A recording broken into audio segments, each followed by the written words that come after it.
What's up, everybody?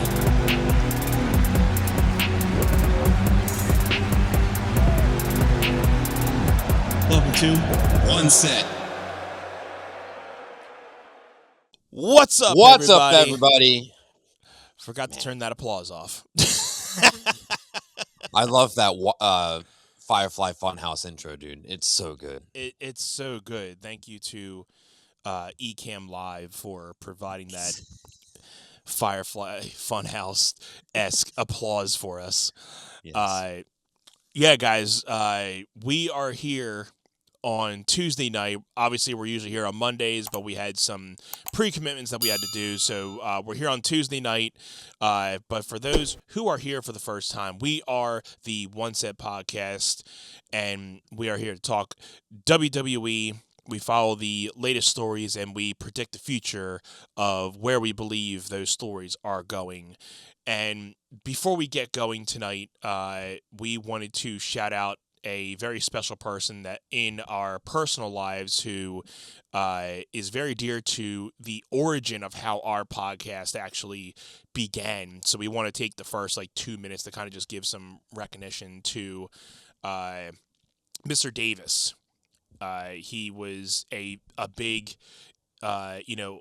origin and influence in me and Jim's, friendship growing up. We were started out, as friends in his class, and the amounts of memories we had in that class, and knowing that we found out of his passing this week, it was just a bittersweet to be like, oh man, it's almost like something of that chapter kind of just moved on.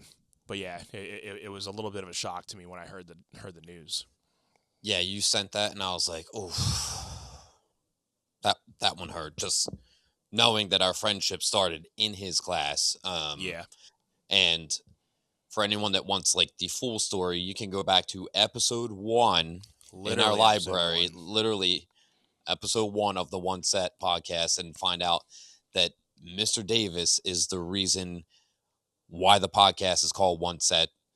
Anthony and I got in trouble for talking when we shouldn't have been talking, and the punishment for talking when the teacher's trying to teach was one set, which is one timetable, 1 times 1, 1 times 2, all the way down to 1 times 12, all the way over to 12 times 12 was our extra homework for talking out of turn, so to speak. Yeah.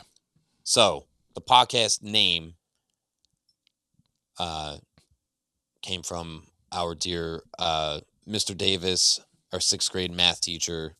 May he rest in peace. Yes. I mean, we talk about him all the time, just casually. He'll his class comes up because it was the root of the foundation of our friendship after all these years. So yeah, condolence to Davis family. I mean, Ben Davis and his family. Mr. Davis's son. So he works for the Philadelphia Phillies. So at least we have him around still in the area. But yeah, our condolences go out to all of his family, and may he rest in peace. So yeah, I mean, if anything else you want to add to that before we get into our topics tonight, bro? No, I think that's good and respectable. And yes, like I said, we talk at length about all of that in episode 1. If you want to go back and backtrack that, let us get on. We got a lot to talk about, bro. We got a lot to talk about tonight. We're going to talk a little bit about Clash in Italy. We have stuff that happened from Raw last night, and we're going to get into our predictions of where we feel the tournaments for the King and the Queen of the Ring tournament is going. We obviously had the 2 winners of the first ones last night, Oba and Io, so we'll go over those, but we'll give more of our further predictions for that as the show goes on. So we want to see you all in the chat. Make sure you're, giving, some love to us in the chat. We'll be shouting out everybody in there, and make sure you give us a share. We're here every Monday, even though this is a Tuesday again. But yeah, so thank you all for being here so far, and let's get into it, man. Should we start with Clash? Clash in Italy, match number 1. Cody and Gunther. We get Gunther's music hit, and I'm like, Cody's retaining. Okay.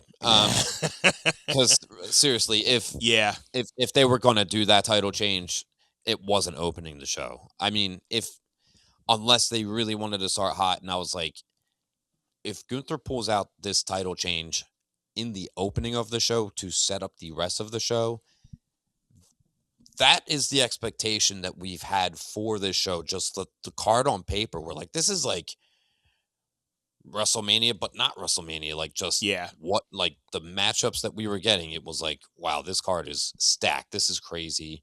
They open with Gunther versus Cody, which I thought was a relatively decent match.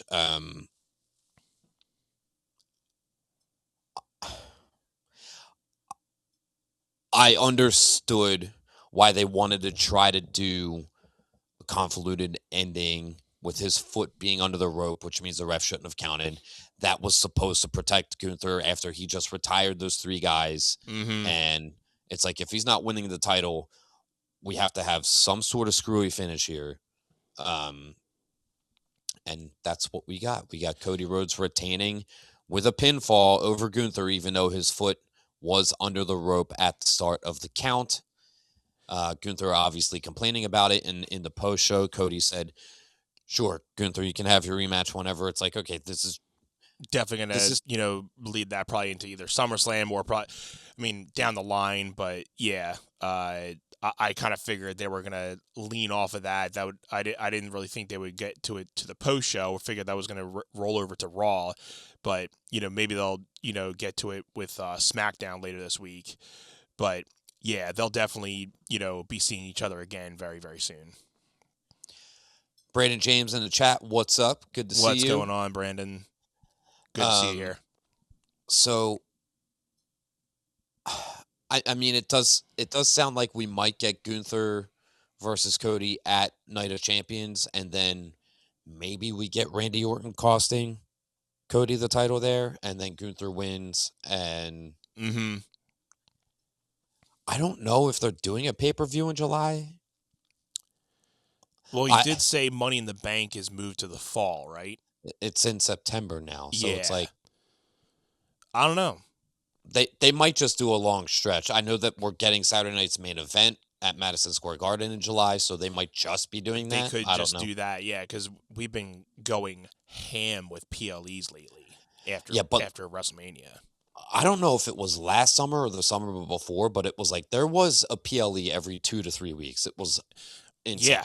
And they had the one weekend they had Saturday night's main event and the Women's Evolution pay-per-view in back-to-back nights, and I was like, dude, this is way too much. Like, it's just it was much getting stuff. to be a lot. I mean, it's good to have a lot of content, but it was like, okay, once you were done with one, then it's almost like they couldn't catch up to be able to start a new thing to get to the next one, because it's by the time you got to the next one, it's like, all right, you were just fresh off something else, so they couldn't really prepare. So like, you either had to just wait for one match to skip a PLE to get to the next one, because you couldn't just start a feud for 2 weeks, end it, and then make another one in those others. So it was a lot, which was, it was good for us because we got a lot of content, but the fact to be able to follow all those. There wasn't enough time to keep up with it all. It was too much. And they couldn't keep up with the booking of all of those shows happening. Like, it was just all over the place, man. And it goes back to, like, quality versus quantity. I mean, do you want more PLEs, but, the storylines are kind of lackluster? Or would you rather less PLEs and they put more emphasis in, elongating the storyline, so when that PLE comes, you're able to pay off that, which, I would actually, definitely go with plan B, where you're having less PLEs like once a month and be able to stretch out those storylines just like it 100%. Usually is. Yep. I mean, it's always good to have more content, but, especially with a storytelling, type of industry that wrestling is, that it's not only just the wrestling, it's how that story is being told. And then the match is just the homecoming and end all tell all of that. But it's the storytelling that really brings people into what that match is going to be like. So if you don't really convince people, to watch that through the story, then there's really not much emphasis to get you to get to that match. So when there's all of these PLEs happening and the storylines aren't able to be nurtured and developed, it felt very haphazard. It felt so scattered, and we were just like, okay, this is happening. Okay, this is happening. Okay, this is. It was way too much stuff. Right. And don't get us wrong, it can happen in the same aspect too. I mean, sometimes their storylines can just be meh, and you're like, just get me to the match, because at this point, we did that a lot with WrestleMania this year. It was like, just get me to the match. I'm done with what they're doing. So it can happen both ways, but yeah, I mean, less pay-per-views and more storytelling is always going to be the better way to go with that. And then some things can come together super, super quick, like Seth Rollins versus Gunther at WrestleMania was such a 2-week build, and it didn't need to be overcomplicated, and it was like one of the most interesting 2-week builds, and the match was really good, and it had no business being that good. Exactly. So, exactly. those are like the exceptions. Those are the outliers compared to the majority, right? Yeah. Anything noteworthy? I mean, it is kind of, well, we don't have to worry about where does Gunther go from here? They're obviously running this one back again. So yeah, I mean, it's either you're going to run that back or you're going to try to put him in with the Brock Lesnar or Obafemi type thing, or trying to pivot something to get him back to Cody, because obviously the thing Gunther can, wants to retire Brock Lesnar, but, we just had on Raw, not to be skipping ahead too much, that Oba obviously wants Brock again whenever that time is. So it's like you're obviously going to have Gunther and Oba coming into each other before they want to get to Brock, because they both want him. So it's like, all right, either you get a match between that, see who gets him at SummerSlam. So it'll be a little complicated to see where Gunther goes if they're just going to switch him to Cody and then Brock and Oba stay with each other and then wait until, that comes. But, I mean, if you're going to keep on selling Gunther with this, legend killer thing, you're going to have to eventually get him with Brock to see if he's going to do that. Yeah, I mean, but you only have so much more time because Brock's going to be done after SummerSlam. So yeah, I'm kind of leaning on maybe they just don't do Brock and Gunther at all, which is crazy to think, because we've been talking about that match for 5 years now. I think it's been. I would it's think been people a long want to see time. I would bet high money, obviously, at this point. People want to see that third Oba versus Brock match at this point more than seeing a Gunther versus Brock match. Yeah, I mean, if it happens, cool. But I would think the other match is definitely going to be more destined at this point.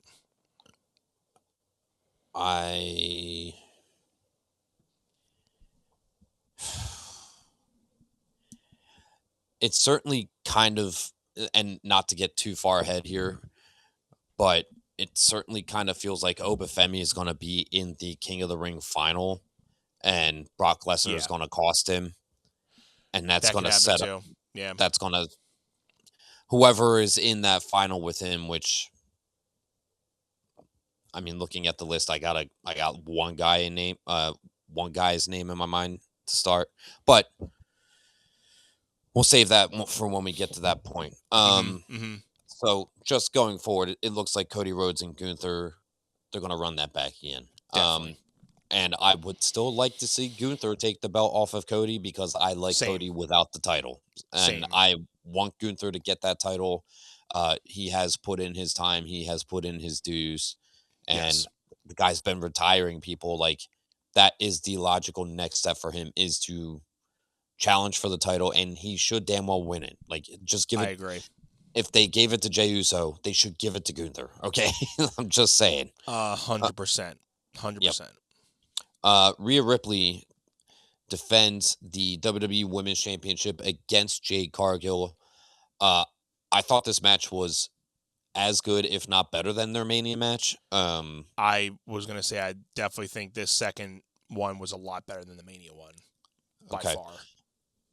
Jade looked pretty good. I mean, Wasn't sure if it was just like because she knew she was losing the title, so you just lose motivation, or just the build to this one was just more for what they wanted, and they had more, motivation going into it, or something. Just obviously, the sparks were probably flying a little bit more with this one, but yeah, the match was definitely a lot better, and it felt just more regular in this one. So, Well, I think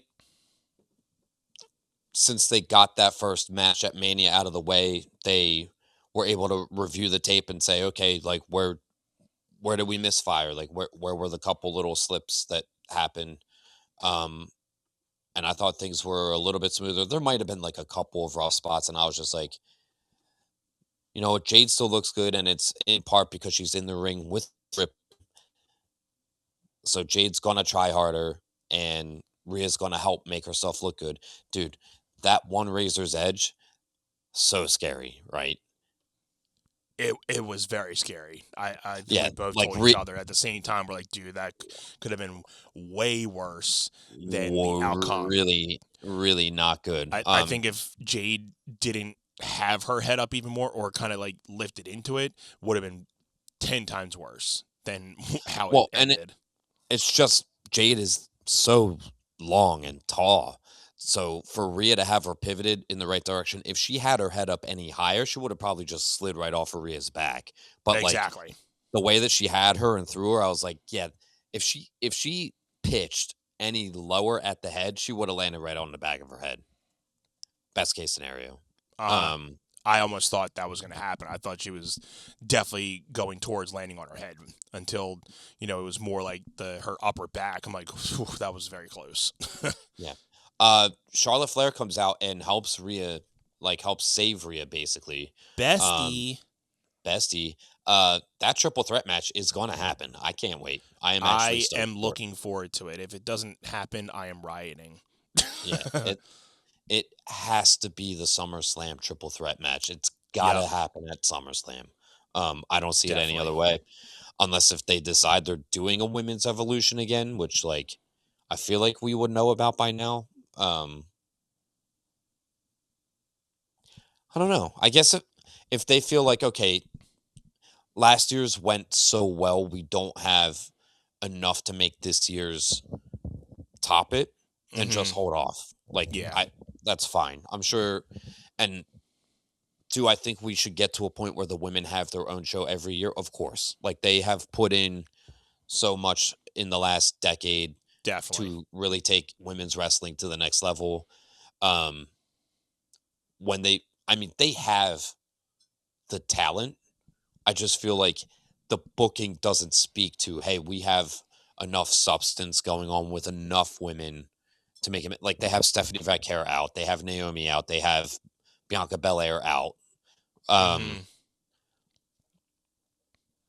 So next year, assuming everybody's healthy, it's like, do it then. And it'll be crazy if they skip this year and then next year just to see what it will look like then compared to 2 years prior. We'll see what happens. Where we obviously see Rhea and Charlotte and Jade happening. Yeah, that's definitely gonna be a thing.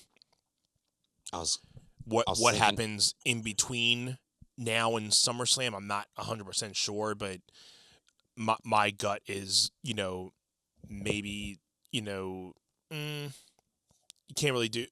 Maybe we get Jade and Charlotte in between that, and then we eventually get the triple threat. Maybe that might be the way that they do it. They'll do, maybe you got Night of Champions and Saturday Night Main Event. Maybe you put Charlotte and Jade on Saturday Night Main Event, so it's just at least something leading up to SummerSlam. And the winner gets to face Rhea at SummerSlam, and then there is no decisive winner, so there's a triple threat match. Yeah, there you go. Something Perfect. To that effect. Perfect. I mean, we have, right?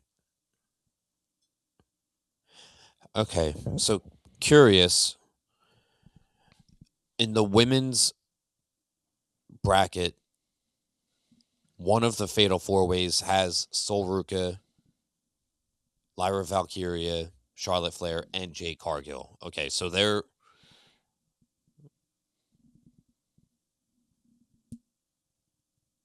they're either both not making it out of that round, and you might have Lyra or Solruka go on to the next round, Yeah.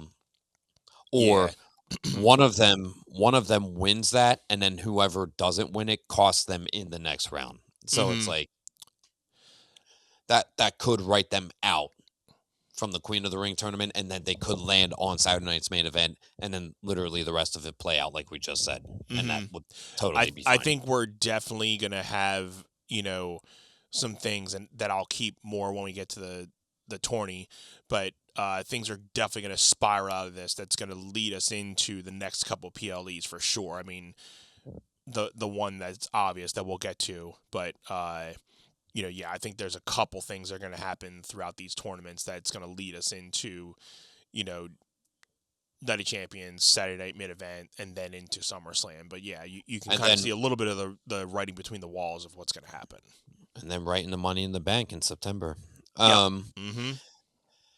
Okay, so that ended the first hour that was on ESPN. Like, okay, those were the free TV matches, which it's like it is curious to mention. Your casual audience that doesn't have the ESPN app, that you're trying to get them Mm-hmm. to sign up for this, right? You put Gunther and Cody Rhodes opening, and you have that screwy finish happen in that first match. I'm like, people aren't going to like that. Mm-hmm. I thought it was weird. Just worth mentioning. Yeah. Yeah. I mean, I think everybody obviously had Gunther winning that, but just like you said, there has to be something different with Cody at this point. He can't go through this summer being the same Cody that he's doing. Everybody's talking about Cody going heel. I at this point agree. He has to have some type of change or some type of thing that unless Randy's coming back and they're gonna be starting another feud again. Cody needs to have some type of difference in his demeanor at this point because it's just getting boring to me, and it's not watchable other than just seeing his entrance every time. So I think I said before, like, oh, he is like one of the top merch sellers in WWE. Like, because of that, they probably don't want to turn him. Yeah. And to that, I say, you now have a Danhausen, who is the number 2 merch pusher on the roster, and the guy's not even like an active in-ring competitor on the regular. I was gonna Like, say he he's is. not even in the ring, and he's on ESPN 24/7, and he's still breaking, merch sales. I mean, it's crazy that they have aligned him so much with ESPN and him doing the whole New York Knicks thing and everything, and I mean, Stephen A. Smith. yeah. So it's crazy. It's good stuff. The fact that they can cross that barrier with stuff. But yeah, Danhausen, he's just having a crazy awesome time with what he's doing. It's fun to see. I mean, the fact that they have a character like that doesn't have to be an in-ring presence. Like, it's almost like how Bray Wyatt was. Like, Bray Wyatt wasn't like, Yeah. oh, we have to see this match with him because of him in the ring. We had to see his matches because of what he did with the gimmick, right? Uh-huh. So, Mm-hmm. Yeah. rolling over to the ESPN app, the opener there was Brock Lesnar versus Obafemi. This match ruled, dude. I like the fact that we're like, oh, this has to go 8 to 12 minutes. It did not feel like 6 minutes and 21 seconds. They got a lot done. They did a lot. I was very surprised that it clocked at 6, but we were definitely thinking like 10 to 15, but it felt like a 10 to 15 minute match. Like you said, they did a lot in that. So, yeah, I think we both had predicted Brock on this one, which we weren't too surprised. I mean, a lot of people are saying that it's hurting Oba. I mean, it's not. No, it's just giving him a better interest for the chase for the next one. If you had Obafemi beat Brock Lesnar 3 times and not eat one loss, it makes Obafemi look like a god and unbeatable, and yeah, it's like, okay, who realistically is going to beat Obafemi other than Roman Reigns, I was right? just gonna And say, other than Roman Reigns, nobody else. nobody else. So Yeah, the fact that you have him take a loss, and it took 7 F5s, which I think the most 7. the most that we've ever seen, um, almost positive, was 6 F5s with Roman Reigns at Hmm. WrestleMania 34 was Yeah, when he ate 6. yeah. I wasn't And sure how many, but I know Roman was like probably one of the next ones that took the most. yeah, So I know he took 6 at 34 because I was tired of Brock Lesnar with the title, and it looked like Roman was going to win it in the end. And then when Roman just screams at Brock, and I was like, "Oh no! Oh, here we go!" And then Brock picks him up, hits him with the F5, 1, 2, 3, and I was like, "God!" Da! But the fact that Oba kept getting up after those F5s, other than the last one, but like he was beasting it out on most of those. Just like he'll get, he'll take the F5, but then he just gets, he's standing already up, so, selling really well. But Yeah, you can tell that it really wasn't affecting him as much. The fact that he had to get that extra F5 to really lay him down. I liked how they did the build here because they didn't let Brock get the upper hand really at all in their build to the Mania match. And then this time around, it was okay. Brock lays out Oba with 4 F5s, and then Oba accepts, like, signs the contract. The match happens. Brock hits him with the 7 F5s, the 6th one through the commentaries table, and he's laid out until the 8 count, just shoots right up and gets back in the ring. It's like, Jesus, this is crazy. Yeah. And then he had Brock up, and I was like, if he hits this, I mean, Brock is either kicking out or. And then when he lifted him up and Brock went over, I was like, Brock's Hmm. got it. It's done. Yeah. Yeah. Once he went over uh, Oba, then yeah, I knew that was pretty much a done deal. But Yep. it was a good match all in all. It was definitely, wasn't like a squash that what we thought. I mean, when he first took like the first 3 or 4 of them, I was like, oh, please don't be a squash, because then it would just be like, all right. I mean, it's just a typical Brock. But my thing for you when I was saying, oh hell yeah, that was me when Oba first kicked out. I'm like, oh great, thank God they're just letting him kick out of those F5s. That at least is gonna save him. Uh, and then Brock kicking out of Oba's finisher for one of those times. So I'm like, all right, this is good. This is good stuff. They're at least letting him go for a little while. Uh, Yeah. but yeah, for the fact that they went not even 7 minutes, it felt way longer than that. They got a lot done. Definitely. Great job. So Great kudos to job. both of them for a great Yep. match. Yep. Sol Ruka, who we thought like might have been injured and not doing this from the Saturday night's main event match, Yeah, seems fine now. come, yeah, comes into this match against Becky Lynch for the women's Intercontinental title. I will say 2 noteworthy takeaways: her round off moonsault out of the ring. She didn't time it right, and she almost got caught up in the ropes. I was like, just stop doing that one. Just stop doing that one. I don't want to Yeah. see. I don't want to see her career end early because she's anxious about this stuff. Maybe they called her up too soon. Apparently, she has been known to like make these botches in NXT too, but like I wouldn't know because I don't pay attention to NXT like that. Yeah, same. I mean, she definitely gives off that Lita-esque to her, that she's like not like a typical high flyer, but like is willing to take those risks and stuff. But Mhm. yeah, I mean, you don't want to see her end her career for, God forbid, messing up something, because just in the fact like the first month she's botched almost every match, and you don't want her to, She's God forbid, have that bad night. But literally the LA Knight of the women's division.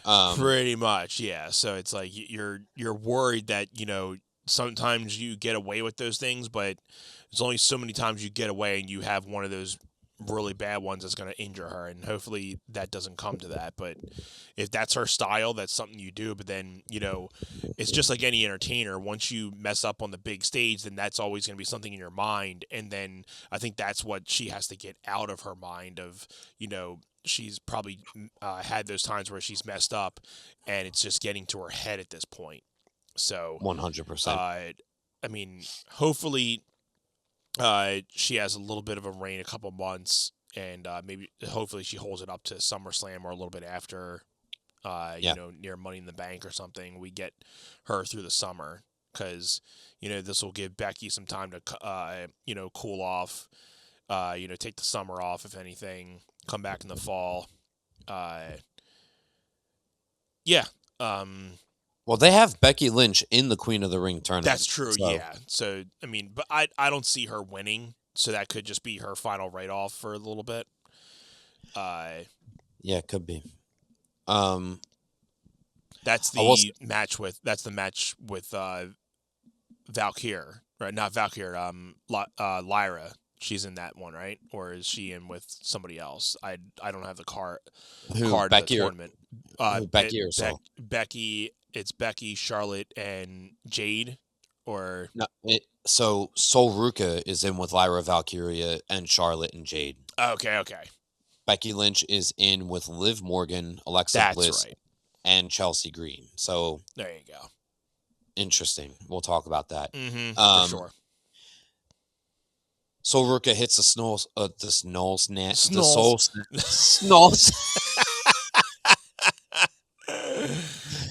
Oh, Christ. Good. Okay. She hits the soul snatch. She preps and pushes off 2 feet, and I was like, okay, I'm not even going to take it away from her because she did what was necessary to not botch her finisher. That was the most perfect one she's done since being on the main roster. So I think she definitely wanted to concentrate, make sure that she hits, especially since she was going to win with that one. You don't want to botch that one. It's one thing doing it on, the promos and doing it in the little things, but if you're doing it in the match and that's going to be your finisher, the way to end the match, you got to make sure that hits. And thankfully she did. And, and if you're going to win the title, come on. Yes. Because, that's going to be, the thing that's going to be on your little, promo package, so you don't want them not to be like, all right, we got to edit this a little bit to make it seem like you actually hit that. So thanks. Yep. Thanks. But yeah, all right. Kudos to Sol Ruka. Hope she has a good little reign coming into the summer.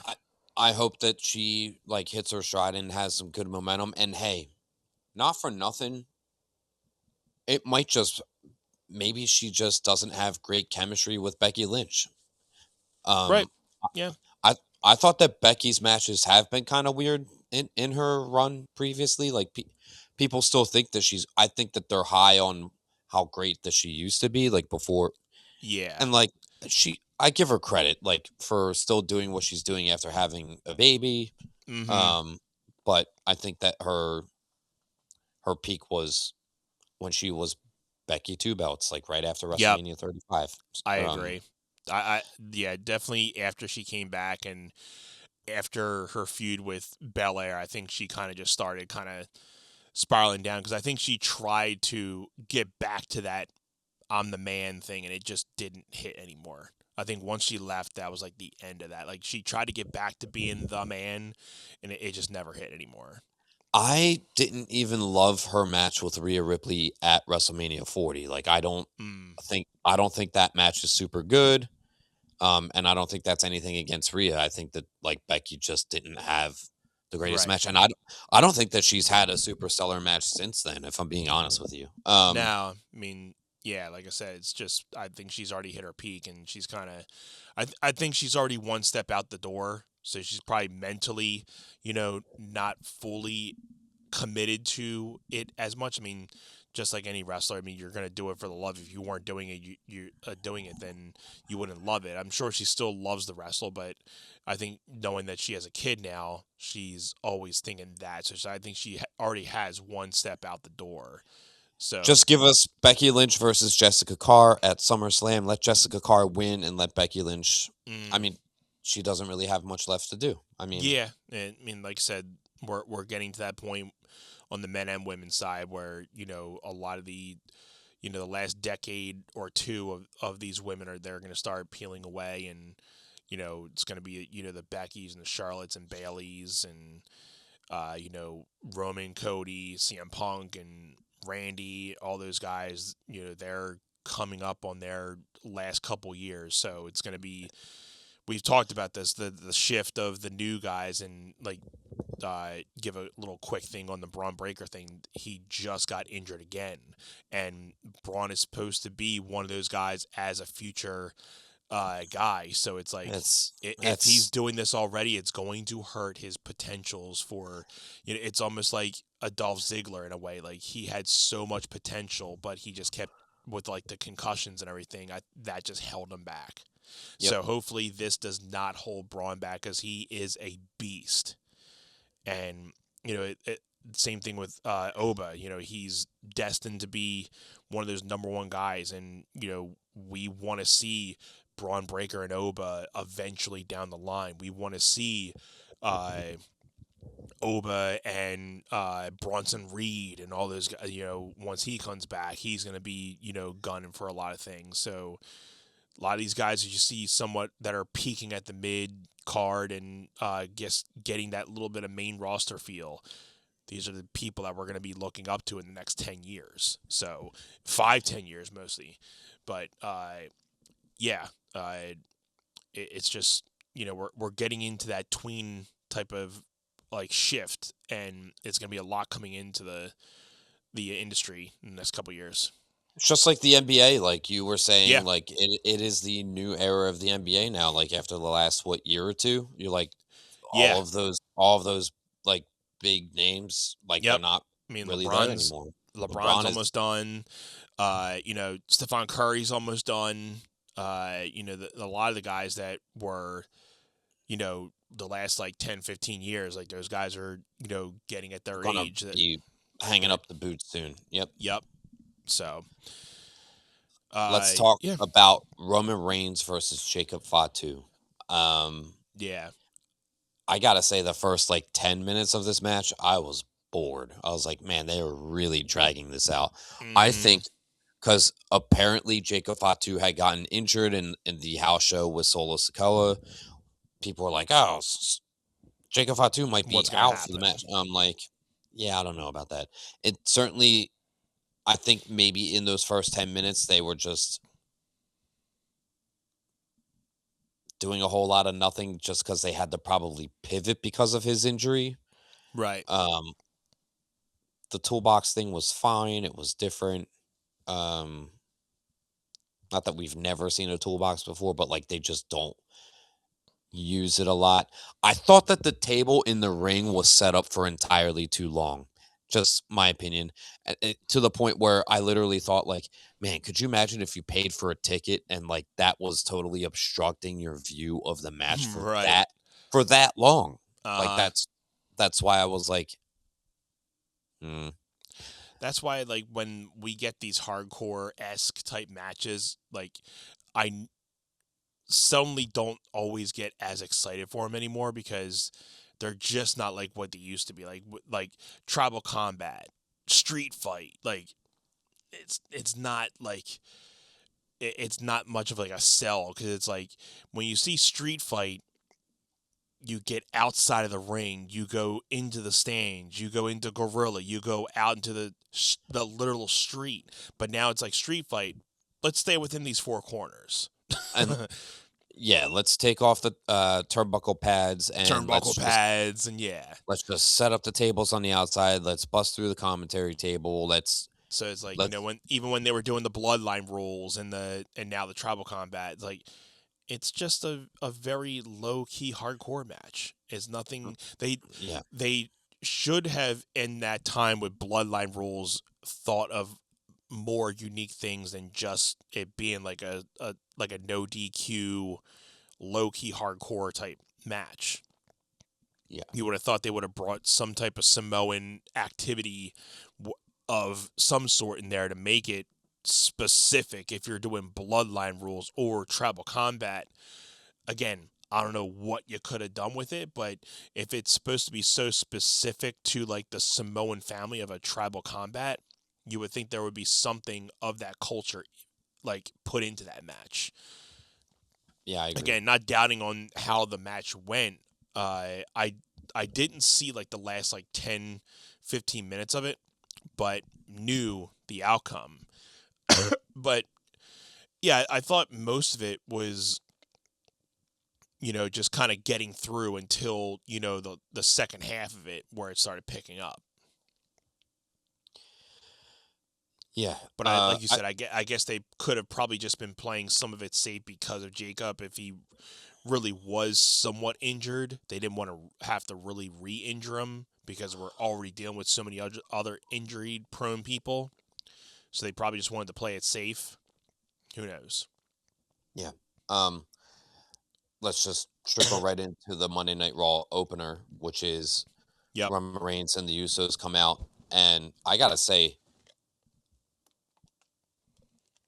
the welcome that those three guys received from that Italy crowd, I was just like, hype. Oh, yeah. The aura that WWE wants all of us fans to feel about Roman Reigns on the regular, I felt it watching that opening segment because of how the crowd received them. Like that was. I mean, that you could was even tell on Roman's face, like he couldn't even hold back of like the joy of just seeing that. Just soaking all of that in. Yeah, absolutely. Even Jimmy and Jay, like you could just tell that they were like, relishing in the moment. Yeah. Yeah. Jacob comes out. He begrudgingly acknowledges Roman Reigns. He stands back behind them. Oh, he does tell Jay, I'm not acknowledging your punk ass. Like, yeah. let's get that straight right now. So I'm like, Right. all right, that's got to be a feud down the line. Yeah, I still feel Jay is talking a lot where he's going to have something down the line happen with him and Roman, or something of like questioning his loyalty down the line. Because I still feel Jay wants to be a singles person, but he knows he needs Jimmy. He knows he needs Roman to kind of still keep himself relevant. Like he can do it by himself, but I still think he's better and like stronger with other people around him. Yeah, so he definitely vibes off of the energy he's still around fighting him. that like inner, thing with him. So I would like to see how Jacob and Jay are gonna, mingle together going forward because of all that, how they were interacting in the ring. Yeah.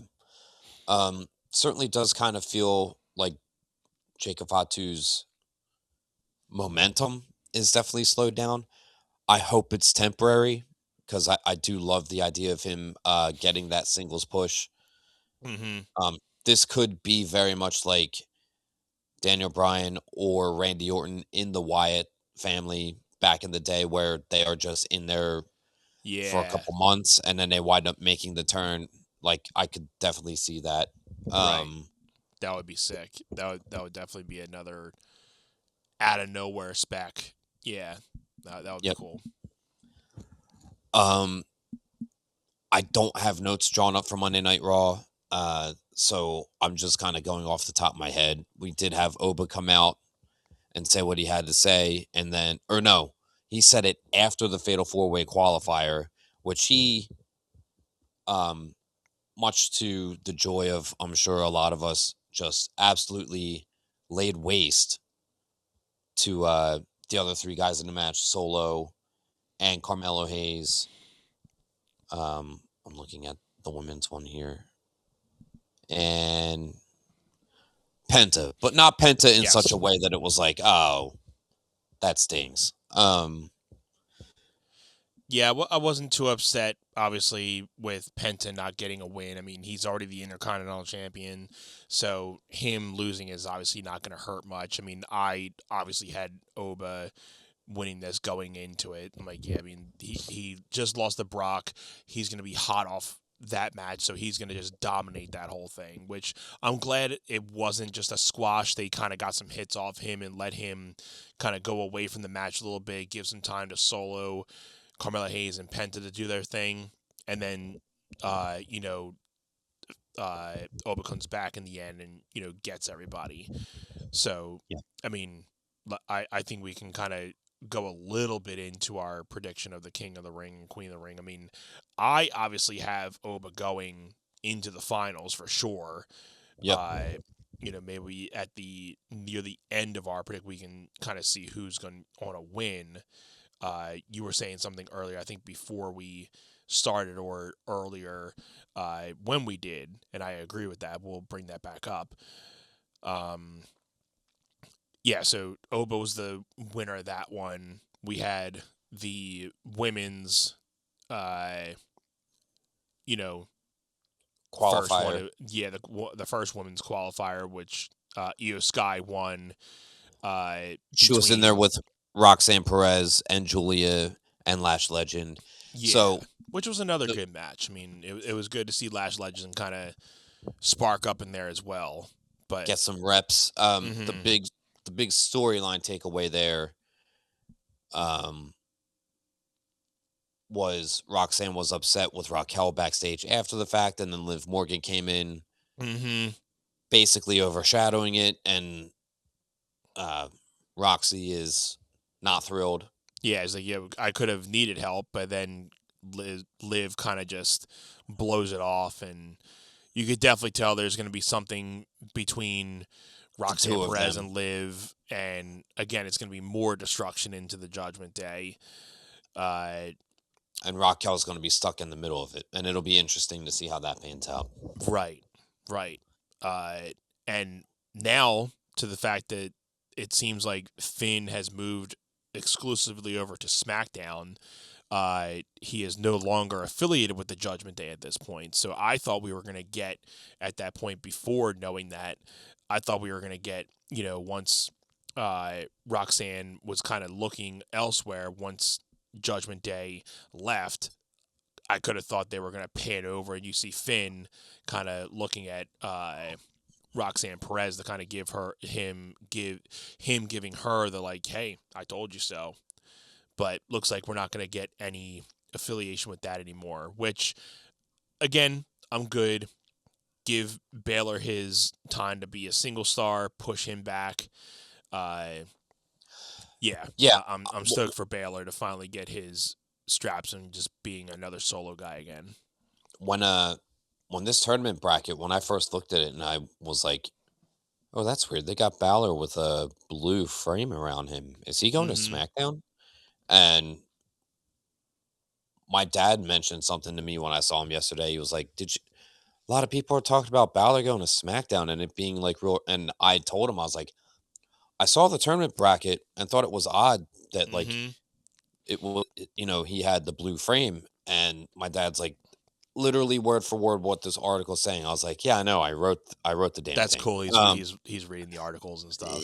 I could never get my dad to read a wrestling article.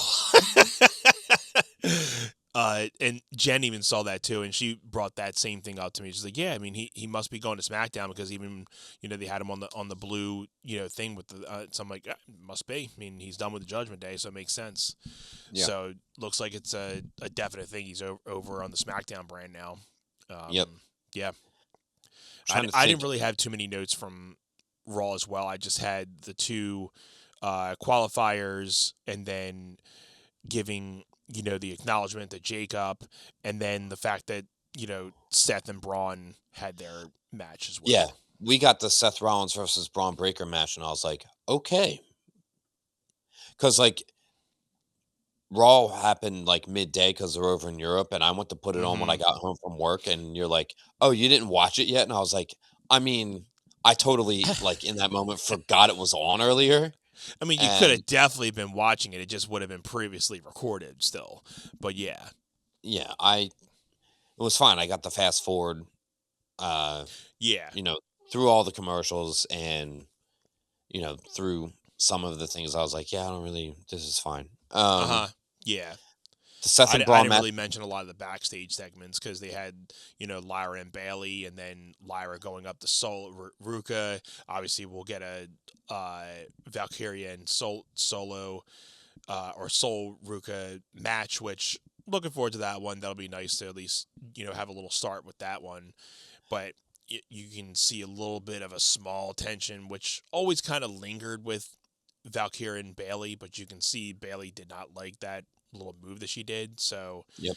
I think something's going to happen within that King of the Ring or Queen of the Ring tournament between them. They could see each other down the line. Something happens with that.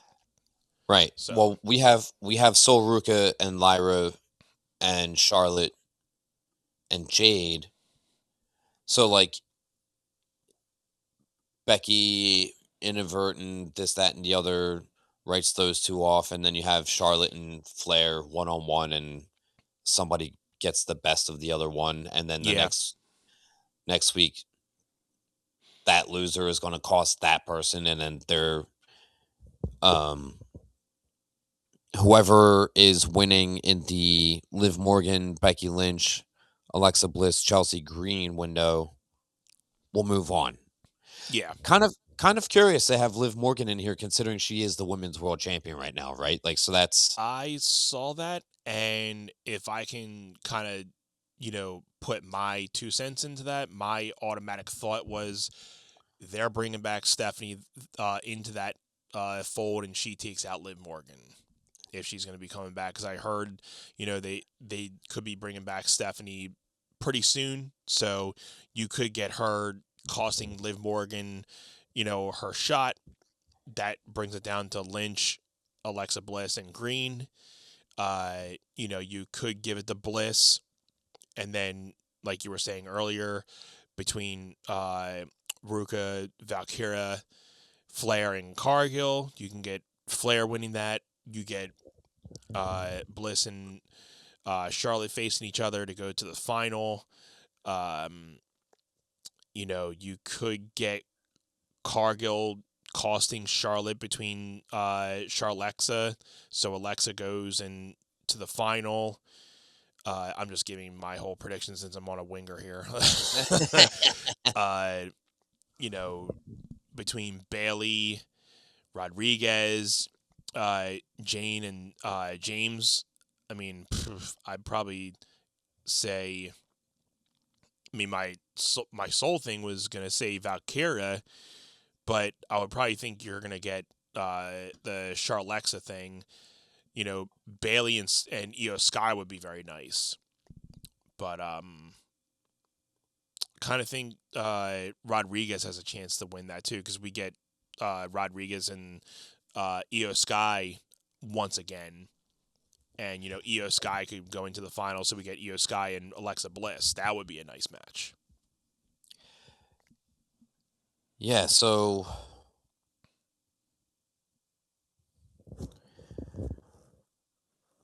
if Becky Lynch is going to be wrapping it up soon, you could run Becky Lynch versus Charlotte Flair, and then you could have Jade Cargill cause Charlotte that one.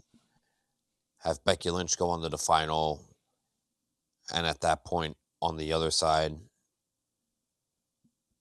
I mean, yeah, you could do either Becky and Bailey one more time, or you could do Becky Lynch versus Io Sky. I kind of like that one. I like that too. Definitely think Sky gets into the final. I think this will be a nice push for her to at least have some type of championship opportunity come for her, because she's fresh off of dealing with the Rhea Ripley stuff, and they've kind of split them up with their friendship style. So be nice for Io Sky to get like her own personal win here.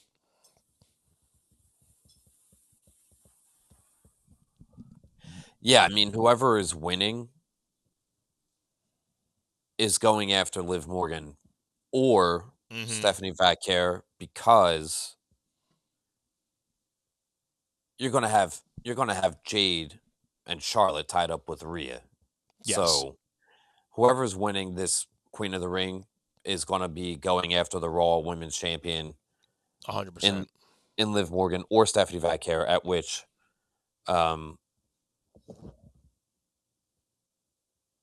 just have Io Sky win it at that point, right? Yeah. Like, yeah, looking into the full gist of it, I would definitely say, it would be nice to have Io Sky win this tournament, and then we get I would be Io Sky and Morgan.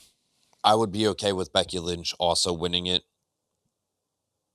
because she did all that she needed to do for the women's Intercontinental title. Let her go face. We could get Becky Lynch and Liv Morgan one more time, and then Becky Lynch retires when she loses. Like, if Liv Morgan is meant to keep it, Right. We could also get Becky Lynch versus Stephanie Vaquer. I wouldn't hate it. Yeah. That just means they get the belt off Liv Morgan. Then what do you do with her? Oh, sure. Liv Morgan versus Roxanne Perez. And I don't know if they're going to do that so soon. Right. But it seems like they're planting the seeds for it. But they had the seeds planted for Dominic and Finn for an entire year. So it's like, right. It feels how much they're going to do. Yeah. Cool. So we did our Queen of the Ring prediction essentially. For it being 3.5 weeks out, or at least when this comes out, it'll be 3 weeks beforehand. Not a bad start. No. Yeah, I mean, I think Io Sky taking the tournament there is a pretty, good standard for that one. Who do you want Io Sky to face between Bayley? In the semifinal or the final? In the semifinal. So who do you think will win between Bayley, Raquel Rodriguez, JC Jane, or Kiana James?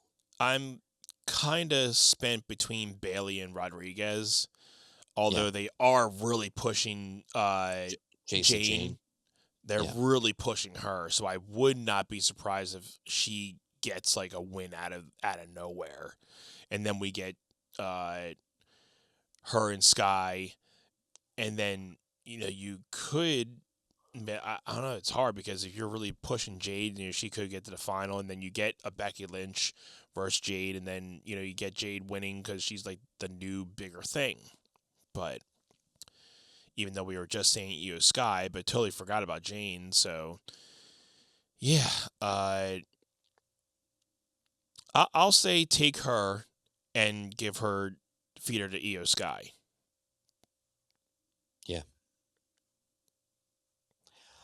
It is just kind of curious because I know how much they're trying to protect JC Jane, so I'm like, they could just have Raquel Rodriguez pin Bayley like that, or pin Kiana James. But based off of Kiana James' performance in the Elimination Chamber, I think they probably want to protect her too, and they'll be like, Bayley can eat the pin, like she won't care, right? Because F Bayley, right? Yeah, seriously. She's always getting the crap end of the stick at this point, which you feel bad because she has a lot of potential, but yeah, I mean, is what it is. Before we talk about the men's, just to conclude, Braun Breaker and Seth Rollins was awesome, and I was like, this match almost definitely was supposed to happen on the Clash in Italy card. Yeah. Which is why it wound up main eventing that Monday Night Raw, because that is a PLE match, right? Like 100%, for sure. Happened at Backlash. Great match. Was supposed to happen at WrestleMania. So for them to basically say, okay, it didn't make the Clash card, let's give it the main event for Raw, and they'll still have the same hype audience because they're in the same facility.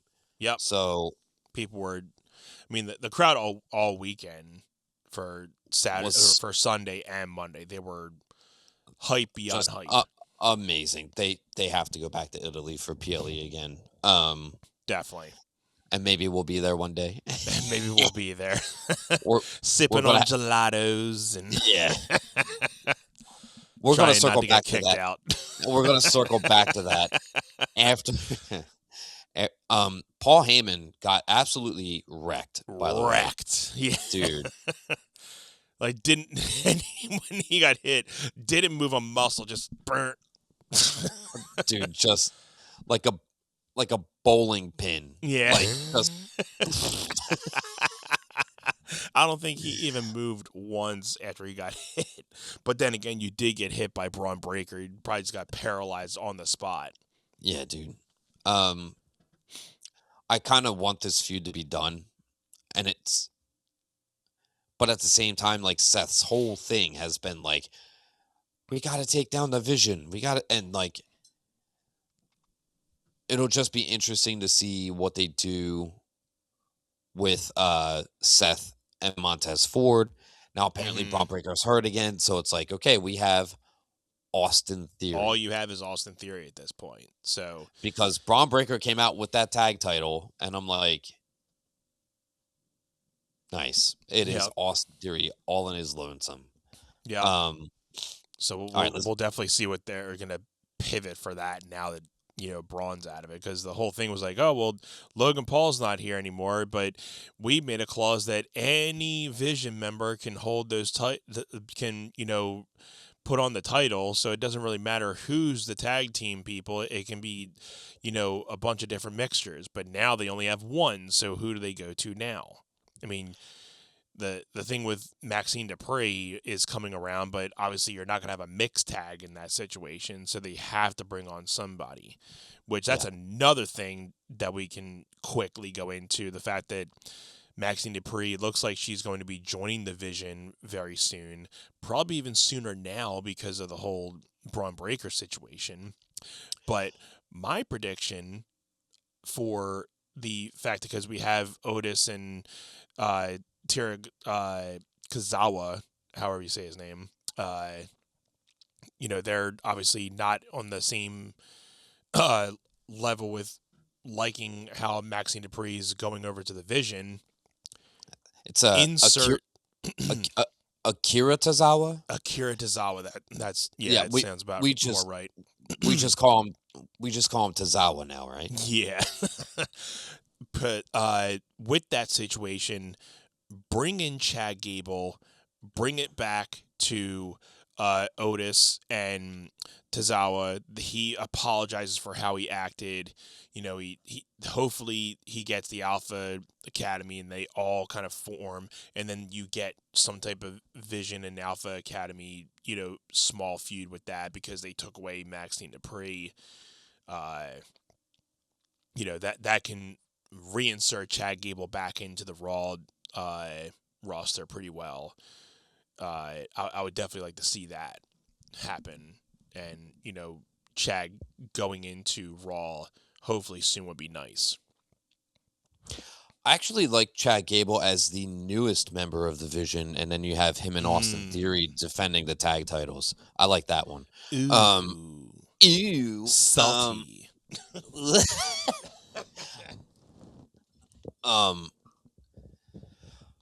But at the same time, it's like, I don't want anybody to join the Vision, because they are literally cursed. Like, everybody's getting injured, and Chad Gable is the last person that I want to get injured.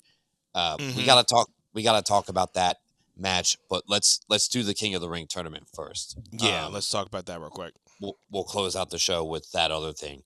Obafemi is already moving on. Yes. So let's do... Which was too easy. Yeah, too easy. So then it's basically like, okay, whoever wins underneath them is going to go to Oba and lose to him, right? Mm-hmm. So it's like... Now that Braun Breaker is injured, I wonder who they get to replace him with. I mean, who do you think off the top of your head? I mean, it should be Tozawa. Like, just have him go in and win it, and then go in the ring who with they Oba have left Femi. at this point. I mean... Right. I mean, put Austin Theory in there. He's not in this bracket anywhere. That is true. So yeah, just throw him in there. Yeah, I mean, slide him in. That's probably the best one. They should I mean, replace. They should just take Priest out of there. That'd be great. But I mean, we might get Trick Williams winning that match and get Obafemi versus Trick Williams. But I would not be mad at that either. At the same time, though, I don't think they want to give that to us yet. You know what I mean? Mm-hmm. So, I mean, I'm just trying to think for an Obafemi match, who would give the most? Obviously Trick Williams, it would be an amazing one, but yeah, I think that would definitely be my highest percentage of going forward. Even though I'm not a Priest fan, you could put Priest and Femi together. You want Priest in this match so that you can watch Priest get his ass beat. Is what 100%, it is. 100%. Because that's just entertainment on my end, just personally. But oh my god! But I'm just thinking on the fact that, like, you're obviously having Femi going into the finals, so he's just gonna have opponents that's gonna be like, you know what, don't care who I'm facing, I'm getting to the final. I would probably put my money on, like you're saying, either Trick Williams or Damian Priest somehow winning this, and then you get Damian Priest facing Femi, or Trick Williams facing Femi. Femi's obviously going to the final, so that's my little thing for that. At least unless the plan was to put Braun Breaker versus Obafemi, and then have Paul Heyman bring in Brock Lesnar to take out Obafemi. Yeah. So that Braun Breaker can win to move on. Mm-hmm. But now that seems to be. We know nothing about this Braun Breaker injury except that he is allegedly injured. They had a picture. I didn't really scroll too much into it, but I'm not sure if he was limping or he had a crutch on or something. But they had a picture circulating the internets. So, yeah, they haven't really released too much, like you said, of his injury, status. But I'm guessing we'll get to that as the week goes on, hopefully. I mean,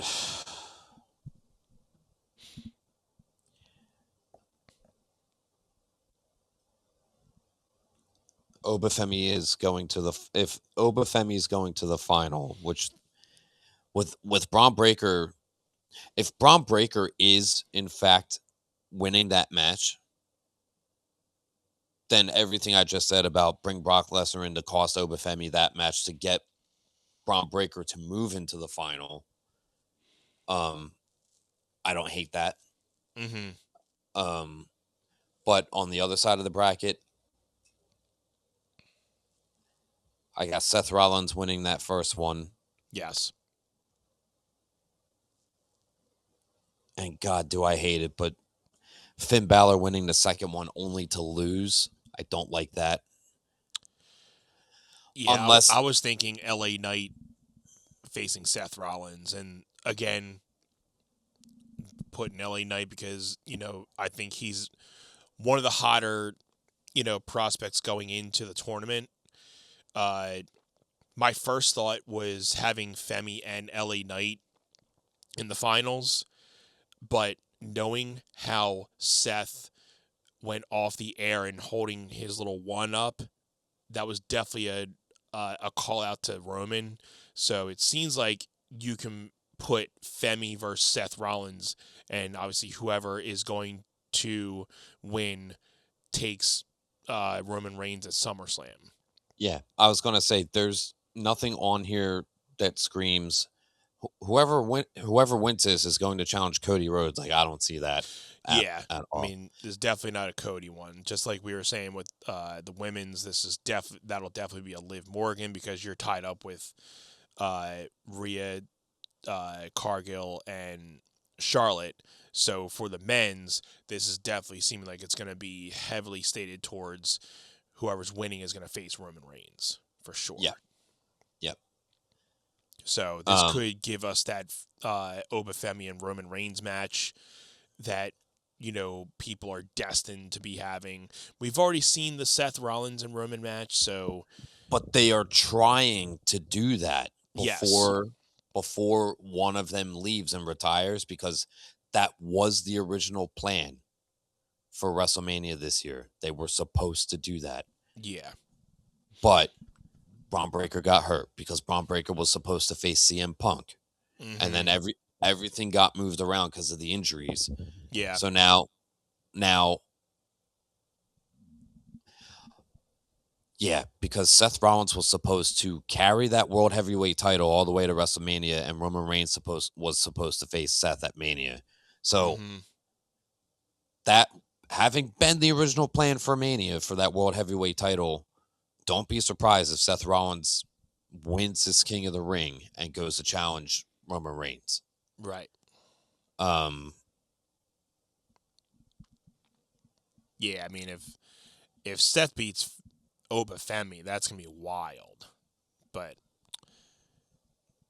I mean, him beating Obafemi is because of Brock Lesnar. Like that would be there you go. Keep forgetting, of that stipulation. Yeah, and that'll set up Oba and Brock because perfect. Yeah, because that's happening. Apparently, Obafemi versus Roman Reigns is penciled in as the backup if The Rock doesn't work out for Saudi Arabia. Like, I heard the same thing. But that anybody could say that. Yep. Anybody could just pull that out of thin air. Yeah, I mean, that's definitely just clickable stuff that you can get people to start speculating about, which, I mean, that's something that we could have said. We could have said that easily. So I can see it because they're definitely going to be wanting to put a lot of big matches in Saudi Arabia next year for sure. So they're definitely going to try to spend their most amount of money to get the biggest stars and biggest matches. But The Rock and Roman are something that we've been waiting for the last couple of years. Obviously not going to be mad about that happening. Obafemi and Roman Reigns is definitely going to be happening eventually, whether it's going to be next year, in a couple of months, or down the line. That's another match that has to be guaranteed. Yep. 100%.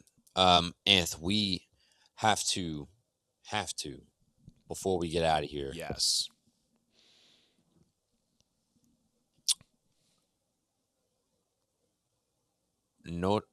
Holy smokes. I'm so sorry. I said this fluidly earlier, and all I call it is the AAA show. And it's not fair. Noche de los Grandes. Yeah. I was excited because, this mask versus mask match, I thought it was going to happen at WrestleMania. And I'm glad that it didn't. It happened in Mexico, and it was the absolute right decision. Because little did I know this entire time that Ludwig Kaiser was basically the John Cena of Mexican wrestling culture. I saw a couple of AAA shows where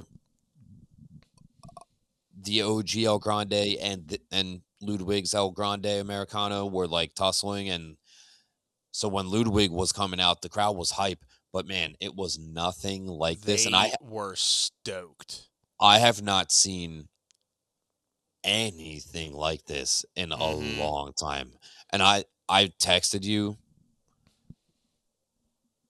that I was going back to rewatch it Sunday night, and you're like, let me pull it up so we can watch it. And I was like, had to watch it again. I'm telling you.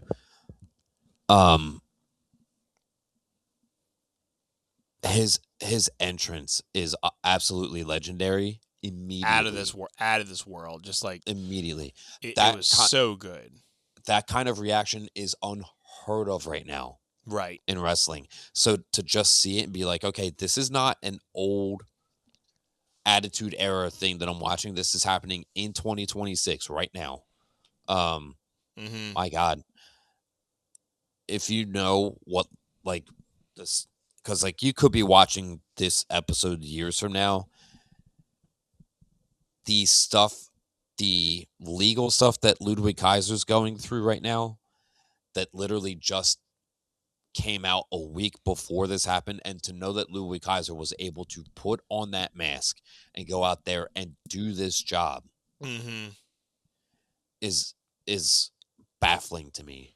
Just the fact Just that knowing he has he's gotten got that that. over, and like he's not an original lucha libre. He's obviously German, and learning Spanish and portraying a lucha wrestler and getting over with almost everybody in that audience is the craziest thing that you can think of for a wrestler. You know, everybody has their characters and everybody has their little things, but he is going full throttle into this character and people love the hell out of him. Yeah, I mean, And I think it just made Chad pissed that he got so over because, you know, if he wouldn't have got injured, he probably could have been in that spot maybe. But, you know, I think he definitely is a little bit, you know, in regret of like, you know, how much Louis got over on that character.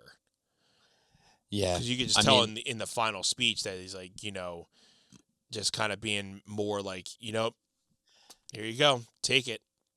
he's got a right to be frustrated because that could have been, it could have been him. Yeah. It definitely could have been him. And Ludwig just was supposed to be there to fill in a funny way because like Yeah. he was falling into obscurity on Monday Night Raw because Gunther told him you need to go off and find yourself, and man did he. Holy Right. smokes. Sure, let me go put on this mask and I'll be, you know? I mean, he was falling into obscurity. Tiffany Stratton broke up with him. Now he's dating. Delay. Yeah. Now he's dating Andrea Bazarte, and they have her completely worked into the Americana character. And man, this match is something that I will go back and watch. Yeah. If I didn't have to go to sleep, I would like hop off here with you and put it on again. Right. I It's might definitely candidate for match of the year for sure right now. That it just there's as going to have ano- to be there's going to have to be something really crazy that happens where I'm like, okay, that was better. yeah.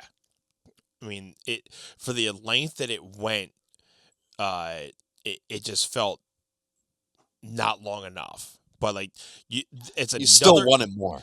yeah. You still Like wanted more they after could have 33 minutes. They could have done a little bit more, and I still would have been like glued to my TV screen watching that thing.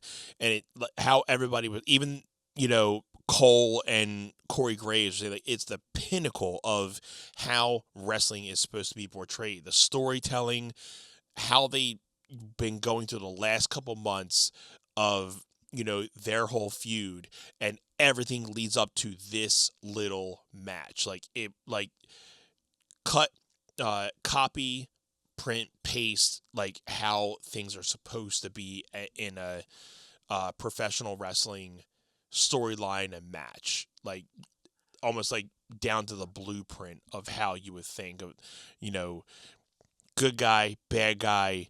I'm trying to get to you. You're trying to get to me.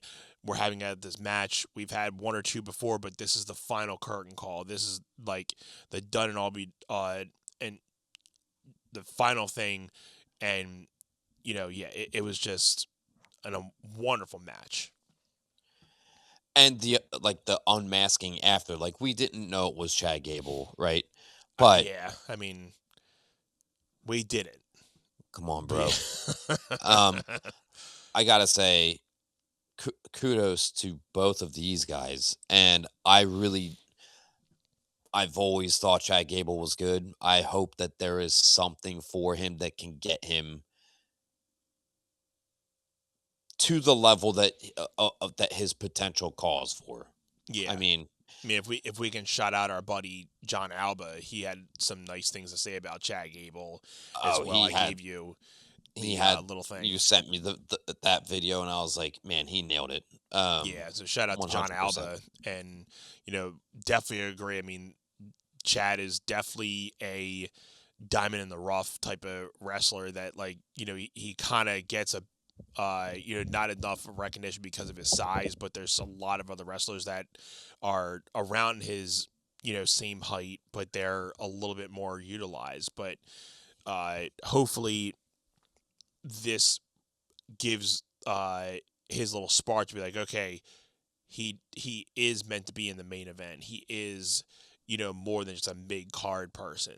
So hopefully this match solidifies him something and giving him that Hall of Fame status later on down into his career. Yep. Yeah. Hopefully there's something for him. I like him with Austin Theory. I like him with Braun Breaker and Paul Heyman if he can stay healthy. Right. Yeah, I'd be sick.